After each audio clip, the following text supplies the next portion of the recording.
ನಂಗಿಂತ ಬಿಟ್ಟು ಬಂದಿರೋ ಊಟದ ಬಗ್ಗೆನೇ ಯೋಚನೆ ಮಾಡ್ತಿದ್ದಾಳೆ. ರೀ ಅದೆಲ್ಲ ಇವಾಗ ಯೋಚನೆ ಮಾಡ್ಬೇಕೇನ್ರಿ? ಬಿಟ್ಟು ಹಾಕ್ರಿ ಅದನ್ನು. ಹಂಗಲ್ವೋ, ಅಷ್ಟು ದುಡ್ಡಿದ್ದಿದ್ರೆ ನಮ್ಮ ಇಡೀ ಫ್ಯಾಮಿಲಿ 1 ತಿಂಗಳು ಸಂಸಾರ ಮಾಡ್ಬೋದಿತ್ತು. ನಿಂಗೆ ದುಡ್ಡಿನ ಬೆಲೆನೇ ಗೊತ್ತಿಲ್ಲ ಅಲ್ವಾ? ಆಯಿತು, ಗೊತ್ತಿಲ್ಲ. ಇನ್ಮೇಲೆ ನನ್ನ ಜೊತೆ ಇರ್ತೀರಲ್ಲ, ಹೇಳ್ಕೊಡಿ, ಕಲ್ತ್ಕೋತೀನಿ. ಅದನ್ನ ಇವತ್ತಿಂದನೇ ಮಾಡ್ಬೋದಿತ್ತು ಅಲ್ವಾ? ಅಯ್ಯೋ ದಯವಿಟ್ಟು ಬೇಡಮ್ಮ.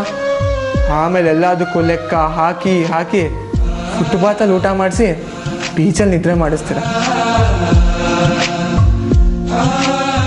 ಈ ಶಾಲಿನಿ, ಇಂಥ ಟೈಮಲ್ಲಿ ಎಲ್ಲರೂ ಎಷ್ಟು ರೊಮ್ಯಾಂಟಿಕ್ಕಾಗಿ ಏನೆಲ್ಲ ಮಾತಾಡಿಕೊಂಡು ಹೆಂಗೆಲ್ಲ ಇರ್ತಾರೆ.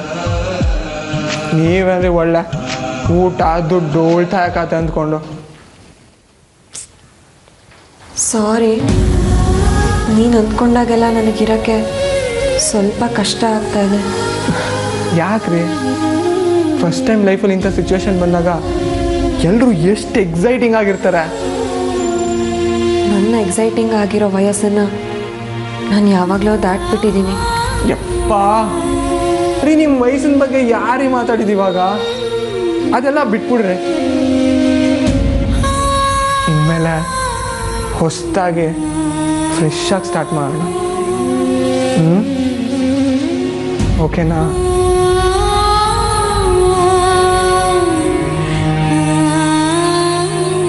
ಸರಿ, ಮಲ್ಕೊಳ್ಳಿ.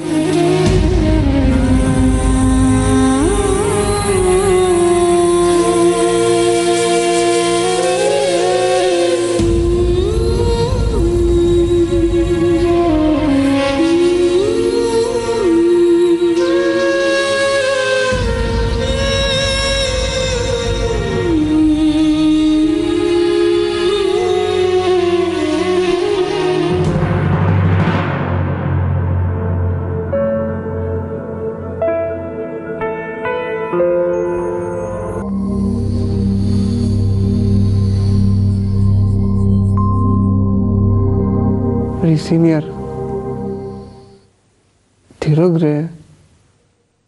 ತಿರುಗ್ರಿ ಈ ಕಡೆ ಪ್ಲೀಸ್.